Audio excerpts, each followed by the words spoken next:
Fermez les yeux. Prenez une profonde inspiration.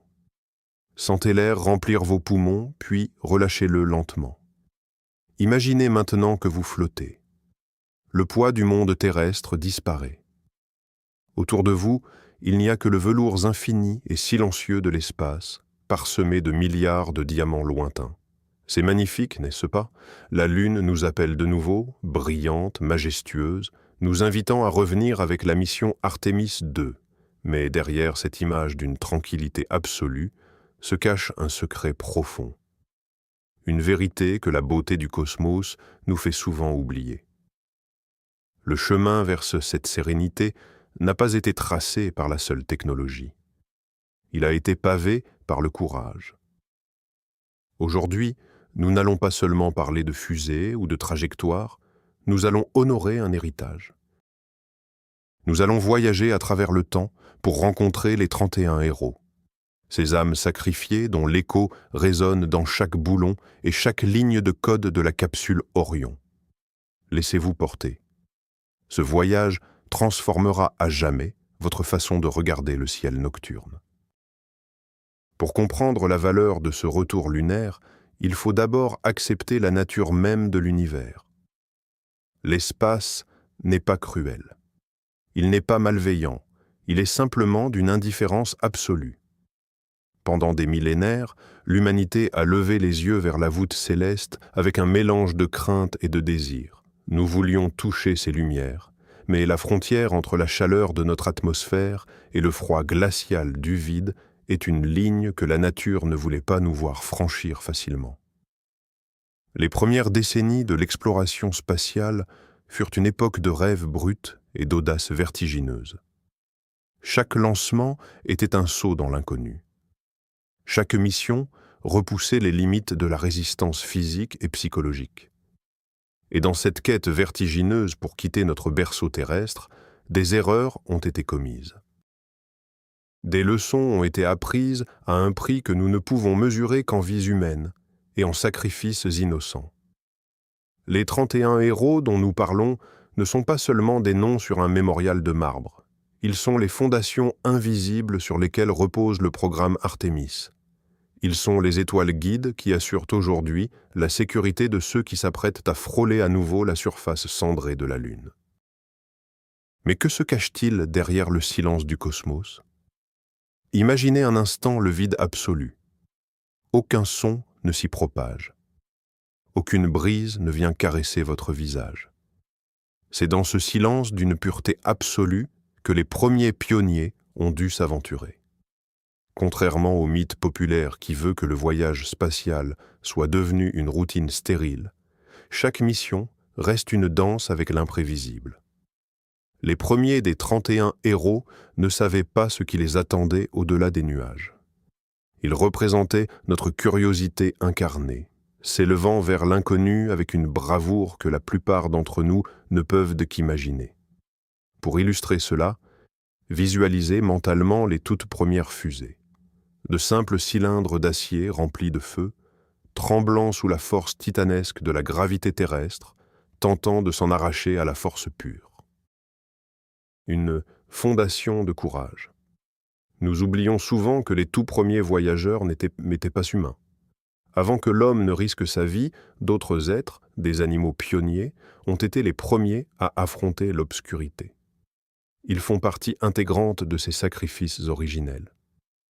Imaginez le regard d'un être vivant innocent, enfermé dans une capsule étroite, observant la Terre se rétrécir pour devenir une simple bille bleue. Ces premiers vols ont prouvé que la vie pouvait survivre à l'apesanteur, démentant la croyance terrifiante selon laquelle le corps humain s'effondrerait instantanément, sans gravité. Ces âmes silencieuses ont écrit la toute première ligne de sécurité pour Artemis II. Leur sacrifice est gravé dans la mémoire de chaque ingénieur qui conçoit aujourd'hui les systèmes de survie. Le feu des pionniers terrestres. Avant même d'atteindre l'orbite, la bataille se déroulait ici, sur notre planète. Pensez aux pilotes d'essai des avions-fusées dans les déserts arides. Une illustration parfaite serait le sable rouge du Nouveau-Mexique, balayé par le vent, où des hommes s'enfermaient dans des machines expérimentales. Ils ont affronté des accélérations brutales et des forces écrasantes. Certains ne sont jamais revenus de ces vols hypersoniques. Ils sont les précurseurs oubliés, ceux qui ont dompté la vitesse pour que les futurs astronautes puissent voyager en paix. Sans leur sacrifice, les boucliers thermiques de la capsule Orion n'existeraient pas. La première grande ombre sur la Lune. L'histoire d'Apollo résonne comme un murmure triste dans les couloirs de la NASA. C'était une journée ordinaire sur la Terre, mais sur le pas de tir, le destin a basculé. Imaginez 3 hommes, confiants, enfermés dans une capsule lors d'un test de routine au sol. Une simple étincelle dans une atmosphère d'oxygène pur a suffi. Contrairement à l'idée que l'espace seul est mortel, ici, c'est l'attente sur le sol terrestre qui s'est avérée fatale. Leurs noms sont gravés dans les étoiles. Leur perte a imposé une refonte totale des systèmes de sécurité. Une refonte qui protège aujourd'hui l'équipage d'Artemis II. L'écho dans l'ingénierie. Comment une tragédie se transforme-t-elle en espoir? Chaque câble redessiné, chaque porte repensée pour s'ouvrir vers l'extérieur plutôt que vers l'intérieur, est un hommage direct à Apollo 1. Visualisez une équipe d'ingénieurs travaillant tard dans la nuit, éclairés par la lueur de leurs lampes de bureau, promettant silencieusement que cela ne se reproduirait plus. Artemis II bénéficie de cette promesse. La capsule Orion est équipée d'une écoutille qui peut s'ouvrir en un instant, une leçon apprise dans la douleur la plus absolue. Ce n'est pas seulement de la technologie, c'est de la mémoire matérialisée. Le paradoxe de la perfection. Dans la quête des étoiles, la perfection est une illusion dangereuse. On croit souvent que les missions spatiales doivent être sans défaut dès le départ. C'est faux. L'histoire des 31 héros nous montre que c'est par l'erreur que naît la fiabilité. Imaginez un forgeron martelant une épée. Chaque coup représente un test. Chaque étincelle est un échec surmonté. Les vols orbitaux russes et américains des années 60 ont connu des défaillances critiques, des parachutes enchevêtrés, des rentrées atmosphériques brûlantes.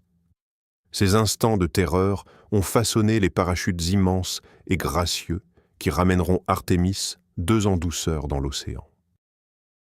La chute du ciel d'hiver. Pensez à un matin froid de janvier. Le ciel est d'un bleu perçant, sans nuages. C'est le matin de Challenger, cette âme vibrante emportant avec elle les rêves d'une nation entière, y compris une enseignante prête à faire cours depuis les étoiles. L'image de cette explosion silencieuse dans le ciel bleu reste gravée dans l'inconscient collectif. On pensait alors que les navettes spatiales étaient devenues aussi sûres que des avions de ligne. Ce mythe a volé en éclats.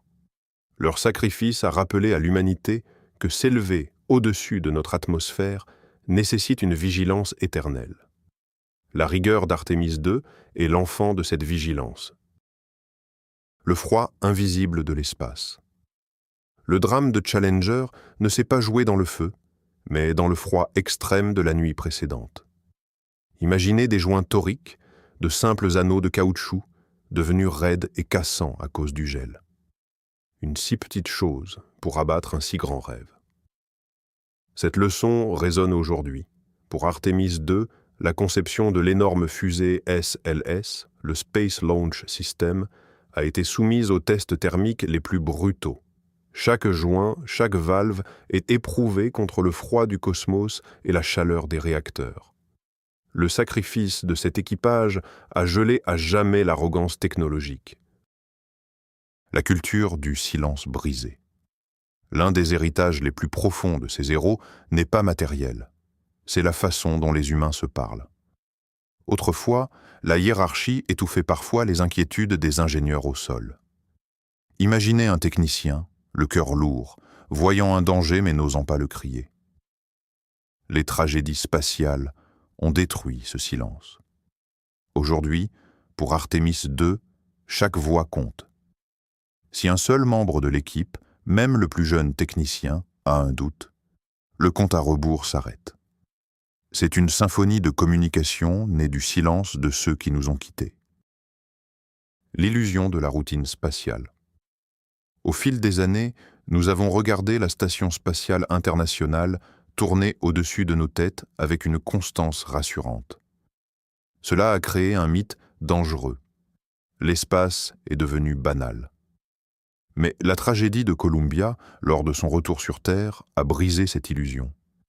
Imaginez un oiseau majestueux rentrant dans l'atmosphère à des milliers de kilomètres par heure, vulnérable à cause d'un simple morceau de mousse isolante détaché au lancement. Leurs 7 étoiles ont rejoint la constellation des héros. Ils nous ont appris que le danger ne s'arrête que lorsque l'équipage a les pieds sur la terre ferme. L'armure d'Orion. Suite à la perte de Columbia, la façon dont nous concevons les vaisseaux a radicalement changé. Il n'était plus question d'exposer la navette aux débris. L'image est frappante. La capsule Orion d'Artemis II est placée tout au sommet de la fusée, au-dessus de tout danger potentiel, loin de la glace et de la mousse qui pourraient tomber. C'est une architecture classique, rappelant Apollo, mais dictée par le sang de l'ère des navettes. Ces héros ont littéralement redessiné la forme de notre avenir spatial. L'œil qui veille depuis l'espace. Columbia a péri parce que les dégâts sur son bouclier thermique étaient invisibles depuis l'intérieur. Imaginez voyager à travers l'univers dans un navire blessé sans le savoir. Cette impuissance terrifiante appartient au passé. Pour Artemis II, le vaisseau Orion est équipé de caméras à chaque angle. Pendant le vol lunaire, l'équipage et la Terre examineront chaque centimètre carré du vaisseau. C'est l'œil vigilant de ceux qui ont été perdus, un regard protecteur posé sur la nouvelle génération d'explorateurs. Les héros restés dans l'ombre. Parmi les 31, il y a ceux dont le nom ne figure sur aucune couverture de magazine. Des cosmonautes disparus dans la rudesse des premiers programmes soviétiques, des pilotes d'entraînement écrasés lors de simulations. Imaginez un champ de neige en Russie, silencieux, témoin de la chute d'un parachute en torche. Leur courage était tout aussi pur, leur sacrifice tout aussi grand. Le programme spatial mondial a évolué en partageant, souvent secrètement au début, les leçons de ces pertes tragiques. Artemis II n'est pas seulement une mission américaine, c'est l'héritière de toutes les larmes versées par l'humanité dans sa quête d'infini. La pesanteur, un océan trompeur. Flotter semble si paisible. Sur les vidéos, on voit les astronautes jouer avec des gouttes d'eau. Mais cette tranquillité est exigeante. Les premières missions longues ont révélé comment l'absence de gravité rongeait les os et les muscles. Visualisez une plante que l'on prive de la résistance de la Terre. Elle pousse vite, mais s'affaiblit. Les pionniers ont offert leur corps à la science spatiale, subissant des retours sur Terre atrocement douloureux pour comprendre ce phénomène. Grâce à eux, les astronautes d'Artemis II connaissent exactement les exercices et les régimes nécessaires pour maintenir leur force jusqu'à la Lune. Le murmure de l'oxygène. Dans le vide, l'air que nous respirons est notre trésor le plus précieux. L'histoire des voyages spatiaux est marquée par la lutte constante pour maîtriser l'atmosphère confinée. Pensez aux drames évités de justesse par Apollo 13 ou à ceux qui ont subi des dépressurisations brutales. Imaginez le souffle devenant soudainement rare, le froid s'installant. Ces moments de terreur absolue ont permis de concevoir les systèmes de support de vie infiniment complexes d'Orion. Artemis II respire au rythme des leçons laissées par ceux qui ont un jour manqué d'air. L'étreinte du feu à la rentrée. Le retour de l'espace est sans doute l'étape la plus violente. Le vaisseau frotte contre l'air, créant un mur de plasma incandescent. Imaginez une étoile filante traversant le ciel nocturne. À l'intérieur de cette étoile se trouvent des êtres humains. Les tragédies passées nous ont appris l'importance vitale du bouclier thermique. Celui d'Artemis II est un chef-d'œuvre composé de blocs ablatifs qui se consument doucement pour emporter la chaleur loin du vaisseau. C'est un bouclier tissé par la mémoire des équipages tombés, protégeant la vie du brasier infernal de l'atmosphère terrestre. L'angoisse silencieuse des familles. Lorsque nous parlons de sacrifice, nous ne pouvons oublier ceux qui restent sur Terre. Les familles des 31 héros ont partagé le fardeau. Imaginez une épouse, un mari, des enfants, levant les yeux vers le ciel, sachant qu'ils ne reverront jamais leur être cher. Leur douleur a poussé les agences spatiales à humaniser l'exploration. La psychologie, le soutien familial, les communications constantes sont aujourd'hui au cœur des missions. L'équipage d'Artemis II ne part pas seul. Ils emmènent avec eux la force tranquille de leur famille, protégée par le respect et la transparence née des drames du passé. Briser le mythe du pilote solitaire. Autrefois, on pensait que le voyage spatial exigeait des loups solitaires, des pilotes de chasse au cœur de pierre. Les difficultés des premières missions ont prouvé le contraire. Dans l'isolement extrême, c'est l'empathie, la coopération et la tendresse humaine qui sauvent des vies. Visualisez l'équipage d'Artemis, 2 dans sa capsule. Un espace grand comme 2 minivans, flottant à des milliers de kilomètres de chez eux. Ils sont divers, complémentaires. Cette harmonie d'équipage est l'héritage direct des pionniers qui ont prouvé que la technologie seule ne suffit pas. Il faut de l'humanité. La résilience de la Terre. Chaque héros sacrifié nous a laissé un cadeau inattendu, une nouvelle perspective sur notre propre planète. Ceux qui ont quitté notre orbite n'ont pas seulement regardé vers l'avant, ils ont regardé en arrière. Imaginez cette petite bille bleue perdue dans un océan d'encre noire, fragile, sans frontières. Les tragédies ont renforcé l'idée que nous devons protéger ce berceau. Artemis II n'est pas seulement une fuite vers la Lune, c'est une mission pour mieux comprendre notre propre survie. Chaque donnée récoltée grâce aux sacrifices passés nous aide à préserver la Terre. L'art de l'évacuation de secours. En cas de problème critique lors du lancement, il faut agir en une fraction de seconde. Pendant des décennies, cette option était limitée, voire inexistante. Pensez au système d'abandon de lancement d'Artemis. C'est une petite fusée posée sur la grande fusée, prête à arracher la capsule en un clin d'œil si le propulseur principal défaille. Imaginez la violence de cette accélération, sauvant la vie de l'équipage en les propulsant loin des flammes. C'est une innovation née d'une vérité amère. Nous ne pouvons pas toujours empêcher l'explosion, mais nous pouvons sauver les âmes. C'est le pardon de l'ingénierie face à ses propres limites. La danse invisible de la gravité. Naviguer vers la Lune n'est pas une ligne droite. C'est une danse cosmique entre l'attraction de la Terre et celle de la Lune.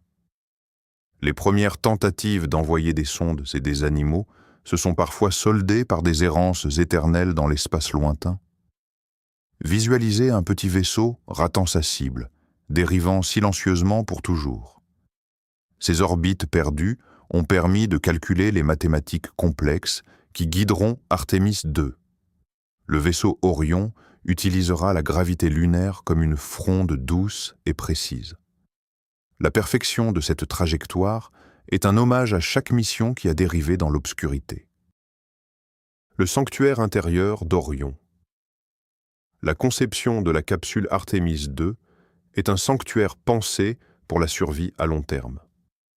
Contrairement aux vaisseaux étriqués des premières missions, où les pionniers étaient sanglés presque sans pouvoir bouger, Orion offre de l'espace. Imaginez un environnement calme, bercé par le bourdonnement léger des filtres à air. En cas de tempête solaire, de radiation mortelle crachée par notre propre étoile, l'équipage peut se réfugier au cœur du vaisseau, protégé par des couches d'eau et de matériel.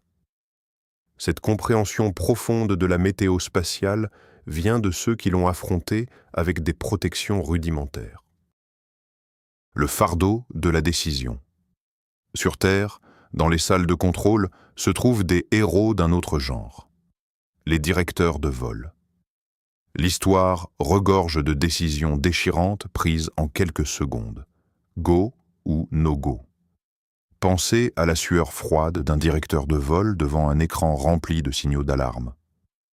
L'héritage des 31 héros se trouve aussi dans les manuels de vol modernes.